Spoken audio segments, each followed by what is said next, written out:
Hello बच्चों, स्वागत है आपका एक बार फिर से एनसीईटी कॉन्सेप्ट के इस चैनल पे।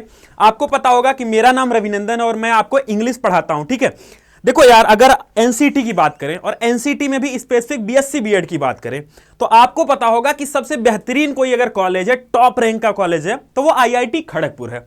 इसके बारे में हम बात करेंगे कि इसका एडमिशन प्रोसीजर क्या है, कट ऑफ्स क्या जाती हैं, हॉस्टल क्या है। हम इसमें आपको एग्जैक्टली दिखाएंगे, आपको वो लाइफ एक तरीके से कह सकते हो कि जो आप वहां जाने के बाद जियोगे ना, हम यहां पे आपको वर्चुअली थोड़ा सा उसका एक झलक दिखाने की कोशिश करेंगे। जो फेस्ट होते हैं, कैसे वो एशिया का one of the biggest fest है, टेक फेस्ट क्या है, बहुत सारी चीजों की बात करेंगे। ठीक है, बात करते हैं वन बाय वन। अब देखो यार, आईआईटी खड़गपुर जाना है और जैसा आपको पता होगा कि आपका एप्लीकेशन फॉर्म भी आ गया है। अब धीरे धीरे जो है परीक्षा नजदीक आ रही है, 60 दिन के आसपास आपके पास टाइम बचा हुआ है। उसके अकॉर्डिंग अगर आपको पढ़ाई करनी है ना, तो ये हमारा बैच है। सबसे पहले इसकी बात कर लेते हैं, क्योंकि एक बेहतरीन गाइडेंस चाहिए होती है सबको। आपको पता होगा कि एनसीईटी के फील्ड में अभी हम सबसे बड़े चैनल हैं। सिर्फ बड़े चैनल ही नहीं है, सिलेक्शन के मामले में भी सबसे बड़े चैनल हैं। मैं खुद एनसीईटी का एग्जाम दिया हूं और बहुत सारी यानी एनआईटीज और आईआईटी भी मुझे मिल रहा था, पर मैं क्योंकि बीएचयू में ज्वाइंट हूं तो ऑलरेडी, तो मुझे जाना नहीं था। ठीक है, जैसे ये देखोगे हमारा बैच है और इसमें लाइव क्लासेस, रिकॉर्डेड क्लासेस, ठीक है, class notes, doubt solving session, test series, सब कुछ मिलता है। और ये मात्र 1799 में ही मिल जाता है आपको, चाहे आपको बीए बीएड करना हो, बीएससी बीएड करना हो, बीकॉम बीएड करना हो, इन सब के लिए। ठीक है, ये हमारी पूरी टीम है जिसके बारे में आपको पता होगा ऑलरेडी। ठीक है, अब बात करते हैं आईआईटी खड़गपुर के बारे में। देखो, आईआईटी खड़गपुर की जो मेन बिल्डिंग है, ये इतनी पुरानी है जितनी कि शायद इंडिया के कुछ जो पुरानी इमारतें होती हैं उससे इसको आप कंपेयर कर सकते हो। सबसे पहले तो ये देखो, आपकी जो मेन बिल्डिंग है, जिसको क्लॉक बिल्डिंग कहते हैं, मेन एकेडमिक बिल्डिंग यही है। ठीक है, इसके बाद देखोगे इसके अंदर ही आपको बहुत सारी चीजें मिल जाती हैं, लाइक जैसे कि ये टॉय ट्रेन मिल जाएगा, है ना। इसके अंदर ही आपको लेक मिल जाएगा, है ना। ये बैनियन ट्री मिलेगा जो कि बहुत पुराना है, बहुत फेमस है, ये भी आपको देखने को मिलेगा। ये सारी चीजें आपको मिलेंगी। ठीक है, जैसे हम थोड़ा सा बात कर लेते हैं कि आईआईटी केजीपी के बारे में, कि इसकी हिस्ट्री क्या रही है। ठीक है, थोड़ा सा आपको यह समझ में आया कि एक्चुअली में आप जाने कहां वाले हो। बात करें तो इसकी स्टैब्लिशमेंट जो हुई थी आईआईटी के रूप में, ध्यान रखिएगा, आईआईटी के रूप में जो इसकी स्टैब्लिशमेंट हुई थी वो 1951 में हुई थी, यानी 1951 में, आजादी के जस्ट बाद पहला आईआईटी के रूप में इसका, ठीक है, स्टैब्लिशमेंट हुआ था। पर यह बनी बिल्डिंग बहुत पुरानी है। आपको पता होगा कि जब वर्ल्ड वॉर चल रहा था, है ना, वर्ल्ड वॉर 2 चल रहा था, तो उस टाइम पे आईआईटी खड़गपुर की जो बिल्डिंग थी, इसको जो है अंग्रेजों ने डिटेंशन सेंटर के रूप में यूज किया था, है ना, जिसका नाम बोला गया था हिजली डिटेंशन सेंटर। ये भी आपको देखने को मिलेगा आज भी। वहां पे जब आप बिल्डिंग्स में जाओगे तो आपको पता चलेगा कि कहां पे लोगों को डिटेन किया जाता था, राइट। रिसर्च एंड इंक्यूबेशन की बात करें तो फैंटास्टिक रिकॉर्ड इसका रहा है। लाइक अगर आप देखोगे तो NIRF 5 इसको ओवरऑल मिलता है। ठीक है, और रिसर्च एंड इंक्यूबेशन में इसको NIRF 3 मिली हुई है, उसकी भी बात करेंगे। ठीक है, पर ऐसा नहीं है कि आईआईटी का मतलब ये नहीं है कि सिर्फ इसमें बीटेक या फिर एमटेक ही होता है। इसमें सारे डोमेन्स चलते हैं, लाइक ह्यूमैनिटीज, लॉ, आर्किटेक्चर, ये सारी चीजें चलती हैं। आपका जो है टीचिंग वाली चीजें, ये भी अभी ऐड हो चुका है, आपको पता होगा, राइट। स्पोर्ट्स की बात करें तो बेहतरीन तरीके से सारा आपको वही फील मिलेगा जो एक बच्चा आईआईटी एडवांस निकाल के जाता है। लाइक इंटर आईआईटी कंपटीशन में आप पार्टिसिपेट कर सकते हो, वहां के अपने जो भी फेस्ट्स होते हैं उनमें आप कॉम्पिटिट कर सकते हो, आप पार्टिसिपेट कर सकते हो, सब कुछ मिलेगा। फोटोग्राफी, डिबेटिंग, सारी चीजें मिलेंगी। क्षितिज वहां का इतना बेहतरीन फेस्ट है कि मतलब one of the greatest, one of the biggest fest है एशिया का, इसको आप बोल सकते हो, है ना। फिर क्या क्या चीजें मिलेंगी, यहाँ पे लेक है, लाइक पन्ना लेक, जिसको मैंने आपको दिखाया था ना, ये जो लेक है, ये पन्ना लेक इसके अंदर ही मिलेगा, है ना। इसके साथ में हिजली शहीद भवन जो डिटेंशन सेंटर था वो भी आपको देखने को मिलेगा। देन मेन बिल्डिंग जिसको क्लॉक टावर बोलते हैं वो भी देखने को मिलेगा। ये सारी चीजें हैं। इसके साथ में देखो एक चीज क्या होती है ना, कि अगर आप किसी ऐसे अच्छे एनवायरनमेंट में जाते हो तो उसका सबसे बड़ा फायदा क्या होता है कि लाइक देखो, ठीक है, आप बीएससी बीएड कर रहे हो, वो एक तरफ है, पर आपको जो वहां माहौल मिलेगा, बहुत सारे चीफ गेस्ट्स आ रहे हैं, बहुत सारी चीजें आप खुद भी देखोगे कि बीटेक वाले कितना खुद को पुश कर रहे हैं। तो जो माहौल मिलता है ना, वो सबसे जरूरी चीज होती है। बाकी सिलेबस तो आप देखोगे कि बीटेक का ही सिलेबस अगर ले लो तो जो एक आईआईटी का वही टियर 2 और टियर 3 के कॉलेजेस का भी है, पर डिफरेंस कहां आता है, वहां का जो माहौल होता है, जो पीयर ग्रुपिंग होती है, वो सबसे इंपॉर्टेंट हो जाती है, राइट। और इसी वजह से मैं आपको बोल रहा हूं कि अगर आपको आईआईटी एडवांस नहीं जो है क्रैक करना है, या नहीं क्रैक हो रहा है किसी वजह से, तो ये आपके लिए एक बेटर अल्टरनेटिव है। मैं हॉस्टल की बात करूं तो ये एलबीएस हॉस्टल है, लाल बहादुर शास्त्री हॉस्टल है। ये आपका पहला हॉस्टल होने वाला है जो अलॉट होगा यहां से सिलेक्शन लेने के जस्ट बाद। और यकीन मानो कि इस हॉस्टल में आपके ही साथ में इस हॉस्टल में एक जो जेई एडवांस क्रैक किया है वो भी रहेगा और साथ में आप भी रहोगे। कुछ इस तरीके का सीन है ना, कुछ इस तरीके का सीन है। ये थोड़ा रिसर्च वगैरह में दिया जाता है, पर इस तरीके का हॉस्टल आपको प्रोवाइड किया जाएगा। थोड़ा कंजेस्टेड भी हो सकता है, पर उसका कुछ इश्यू नहीं होता, हॉस्टल का अपना अलग मजा होता है, राइट। तो हॉस्टल जब तक कंजेस्टेड ना हो तब तक उसका क्या ही बात है। और ये देखिए मेस की बात, ऑब्वियसली आईआईटीज के खाने बहुत बढ़िया होते हैं। लाइक यहाँ पे आईआईटी बीएचयू का खाना बहुत बढ़िया है, इनफैक्ट पूरे बीएचयू का खाना बहुत बढ़िया है। ऑब्वियसली आईआईटी की बात है तो वहाँ पे खाना तो बेहतरीन होता ही है। ये कुछ मेस का मैंने एक फोटो लगा दिया था आपको। प्लेग्राउंड, अगर आपका इंटरेस्ट ऐसा कुछ है कि लाइक आपका थोड़ा भी इंटरेस्ट है खेलने में, तो ओलंपिक साइज का वहाँ पे प्लेग्राउंड आपको मिलेगा। अंदर ही आपको 3-3 हेलीपैड मिलेंगे और भी बहुत सारी चीजें, राइट। तो इन सब चीजों को भी आप एक्सप्लोर कर सकते हो, आपको पता होगा ऑलरेडी। इसकी बात मैं कर रहा था, जो ये क्षितिज आपका जो फेस्ट है, ये one of the greatest fest है, one of the biggest fest है, जिसके बारे में भी आपको वहां पे जाने के बाद एक्सेस मिल जाएगा। क्योंकि जनरली अभी क्या होता है कि फेस्ट के नाम पे लाइक ऐसा होता है कि कुछ लोग हैं जो टॉप टीयर 2 टीयर 3 के कॉलेजेस हैं, वो फेस्ट के नाम पे एक छोटा सा कहीं पे प्रोग्राम ऑर्गेनाइज करा दिए और हो गया उनका फेस्ट।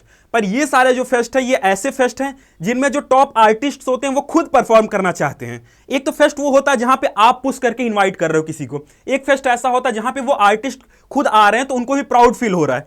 तो आप खुद समझ सकते हो कि लेगेसी क्या है इन सारे फेस्ट की। ऑब्वियसली यार, आजादी के बाद से जो चीज चलती आ रही है उसकी लेगेसी तो बेहतरीन होनी ही चाहिए, और है भी, ठीक है। खुद भी ये लोग जब अपना कोई प्रोग्राम, खुद भी कोई गेम वगैरह जो भी चीजें ऑर्गेनाइज करते हैं, तो ये लोग खुद, जैसे अभी आप देखोगे कि आज ही इंडिया और पाकिस्तान का मैच है ना, तो बहुत सारे लोग जियो हॉटस्टार पे देखेंगे, बहुत सारे लोग और अलग अलग जगह से उसकी स्ट्रीमिंग देखेंगे, राइट। ये लोग खुद जब अपना जो है कोई गेम ऑर्गेनाइज करते हैं, लाइक मान लो कि क्रिकेट का कोई गेम होने वाला है 2 हॉस्टल के बीच में, फॉर एग्जांपल एलबीएस और किसी एक और हॉस्टल में होने वाला है, तो ये भाई लाइव स्ट्रीमिंग करते हैं। वहां पे वेबसाइट पे आप जाके इनकी लाइव स्ट्रीमिंग देख सकते हो। अगर आप घर हो तो लाइव स्ट्रीमिंग देख सकते हो। मतलब आप समझ रहे हो कि टेक्नोलॉजी भी कितनी एडवांस तरीके से ये लोग यूज करते हैं।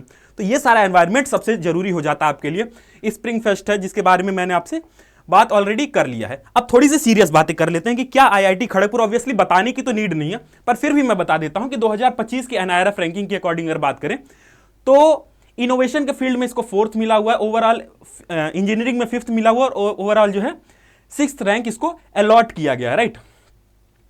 बात करते हैं एनसीईटी बीएससी बीएड के बारे में। अगर बात करें तो जैसा आपको पता होगा कि ये one of the greatest IITs में से है जो आपको 4 सब्जेक्ट्स प्रोवाइड कराता है। ये सिर्फ फिजिक्स, केमिस्ट्री और मैथ्स ही नहीं देता है, इसके साथ में ये एक और चीज देता है, इकोनॉमिक्स। इकोनॉमिक्स इसलिए जरूरी हो जाता है क्योंकि कहीं ना कहीं आप देखो फिजिक्स, केमिस्ट्री और मैथ्स में अगर प्लेसमेंट की बात करेंगे तो यहां पे प्लेसमेंट थोड़ा सा कम भी अगर रहेगा तो इकोनॉमिक्स में बहुत ज्यादा हो जाता है ना। क्योंकि इकोनॉमिक्स से पढ़ने के बाद आपके जितने भी बैंकिंग सिस्टम है, ठीक है, बैंकिंग सिस्टम हो गया या फिर स्टॉक मार्केट की भी जो भी कंपनीज हैं, वो आपको डायरेक्ट चूज करती हैं, वो डायरेक्ट आपको जो है अपने यहां प्लेस करती हैं। इस वजह से इकोनॉमिक्स अगर आप एडॉप्ट कर लेते हो तो समझ लो कि इक्विवेलेंट आप पहुंच जाते हो। वैसे तो अभी यहाँ का एक भी बैच पास आउट नहीं हुआ है, प्लेसमेंट का कुछ अपने पास भी रिकॉर्ड नहीं है, पर ऐसा माना जा रहा है कि जो भी लोग वहां पढ़ रहे हैं, जिन्होंने इकोनॉमिक्स स्पेशली एडॉप्ट किया हुआ है, उनके लिए ये एक बढ़िया है कि उनकी प्लेसमेंट बहुत बढ़िया लगने वाली है।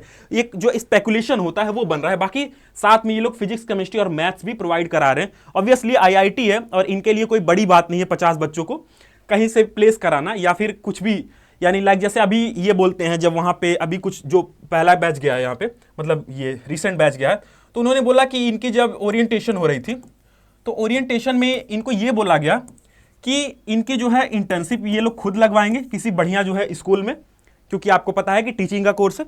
इसके साथ में जो भी ऐसी कंपनीज है, लाइक पीडब्ल्यू है ना, या फिर अपनी कंपनी है, या फिर और भी जितनी भी कंपनीज हैं, ये भी अगर किसी बच्चे को यहां से हायर करना चाहती हो तो ये लोग ज्यादा उसको प्रेफरेंस देंगे। तो ऑब्वियसली आपका टीचिंग के फील्ड में अगर इंटरेस्ट है तो यहां से बेटर और कहीं ऑप्शन नहीं मिलेगा। अगर किसी कंपनी को चूज करना होगा किसी टीचिंग वाले बंदे को, तो वो सबसे पहले यहीं पे आएगी, क्योंकि टॉप इंस्टीट्यूट है और एक भरोसा भी होता है, कंपनीज को भी एक भरोसा होगा कि बच्चा यहां से पढ़ा है, उसके अंदर भी पोटेंशियल होगा और प्रोफेसर ने उनको बनाया होगा इस काबिल कि वो जाके वहां पे बढ़िया कर सके कंपनी में। सीट की बात करें तो 13-13, 12-12 का रेशियो है, जिनमें आप ये देख सकते हो किस तरीके से फिजिक्स में 6 जनरल में है और केमिस्ट्री में 5 है, प्लस 1 पीडब्ल्यूडी का है, ध्यान रखना है।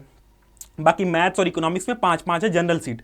ईडब्ल्यूएस में आप देखोगे तो केमिस्ट्री में कोई सीट नहीं है, क्योंकि एक जो सीट है वो पीडब्ल्यूडी में दी गई है, बाकी एक एक एक सीट है।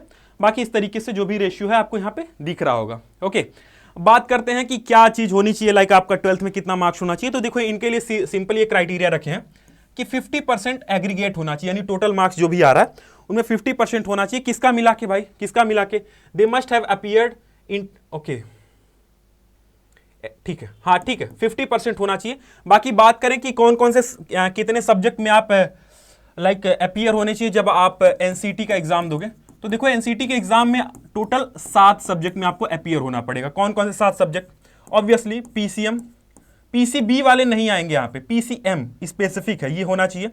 इसके साथ में 2 लैंग्वेज है, लैंग्वेज 1 एंड लैंग्वेज 2, और इसके साथ में जो आपका जनरल एप्टीट्यूड है ना, जीएटी, वो 6 हो गया, 7 है ना टोटल। एक मिनट रुकिए, language 1 language 2, okay, teaching aptitude, हाँ एक टीचिंग एप्टीट्यूड है। टोटल 7 सब्जेक्ट में आपको अपीयर होना होता है। और ये सब 7 सब्जेक्ट में चाहे आप गलती ही किए हो, निगेटिव ही मार्क्स आए, पर आपको अटेम्प्ट करना है। क्योंकि पिछली बार यही हुआ था कि कुछ लोगों ने क्या किया कि किसी एक सब्जेक्ट को बहुत ज्यादा टाइम दे दिया, बाद में टाइम बचा ही नहीं, 1-2 सब्जेक्ट में वो एब्सेंट हो गए, क्वेश्चन ही नहीं अटेम्प्ट किया, गलत भी नहीं किया, तो वहां पे एब्सेंट लग गया। और इनका एक ये एक बात बोलते हैं कि मैंडेटरी आपको 7 सब्जेक्ट में प्रेजेंट होना ही होना है, बाकी मार्क्स जो बनेगा वो ओवरऑल बनेगा। पिछले साल थोड़ी दिक्कतें आई थी क्योंकि एनटीए ने अपनी तरफ से तो कुछ दिक्कत की थी, पर फिलहाल 7 सब्जेक्ट में आपका अपीयर होना जरूरी है, राइट। बात करें कि भाई ठीक है, आपका एडमिशन हो गया, सिलेक्शन हो गया है, अच्छे मार्क्स आ गए हैं, तो अब कितना जो है पैसा लगेगा। तो देखो 59,160 रुपए लगेंगे अगर आप SC ST या फिजिकली हैंडीकैप्ड हो। साथ में अगर आप जनरल, EWS और ओबीसी हो तो 62,160 रुपए लगेंगे। और ये जो फीस है ये सारी चीजों को मिला के है। देखो अब ये 1 टाइम वाली जो फीस है ये बाकी सेमेस्टर में आपकी डिडक्ट हो जाएगी, हर बार नहीं लगेगा, है ना। ये जो फीस है लाइक ये देखो रिफंडेबल है, ये सारी रिफंडेबल है, ये आपको रिफंड कर दिया जाएगा। पर इधर वाली जो फीस है ये हर बार लगेगा, है ना। तो कुल मिला के आप ऐसा मोटा मोटी एक अंदाज अगर रखना चाहो तो 60,000 के आसपास आपका पर सेमेस्टर लगेगा। ध्यान रखना, पर सेमेस्टर, है ना, पर सेमेस्टर की ये फीस है। ओके, पर सेमेस्टर का मतलब हुआ 6 महीने का फीस। फिर बात करें भाई कि ये लोग, जैसा आपको पता होगा कि 50% होना चाहिए 12th में, आपको भी पता है ये चीज इन्होंने रखा है, पीसीएम मैंडेटरी है। ओके, हाँ, और इसमें तो कुछ उतना इंपॉर्टेंट है नहीं। डीओबी की बात करें देखो तो पिछले साल का जो इनका डेट ऑफ बर्थ का क्राइटेरिया था वो था 1 अक्टूबर सन 2000 के बाद का होना चाहिए नॉर्मल, यानी जनरल के लिए, और बाकी 5 इयर्स का रिलैक्सेशन था for SC ST and PWD, है ना। पर इस साल के लिए ऑब्वियसली 1 साल बढ़ेगा तो 2001 होगा, जो कि बताया गया ऑलरेडी, आपको बता दिया गया है। जो भी चीजें जब सर ने डिस्कशन किया था कि आपका फॉर्म आ गया है तो उसमें उन्होंने बेहतरीन तरीके से वो सारी चीजें डिस्कस की थी। अगर आपने नहीं देखा है तो जाके चैनल पे वीडियो पड़ी हुई है, उसको देख लो, ठीक है। ये थोड़ी सी पुरानी पीपीटी है तो इस वजह से ये चीजें अपडेट नहीं हो पाई हैं। तो बस यही था। आई होप आपको चीजें समझ में आई होंगी और आप भी रेडी होंगे LBS हॉस्टल लेने के लिए, है ना। एक बेहतरीन अल्टरनेटिव आपके लिए, अगर JEE एडवांस आप नहीं क्रैक कर रहे हो या कर पाते हो तो IIT खड़गपुर जाने का एक बेहतरीन अल्टरनेटिव है। मिलते हैं आपसे फिर क्लास में या फिर किसी नेक्स्ट वीडियो में, तब तक के लिए धन्यवाद।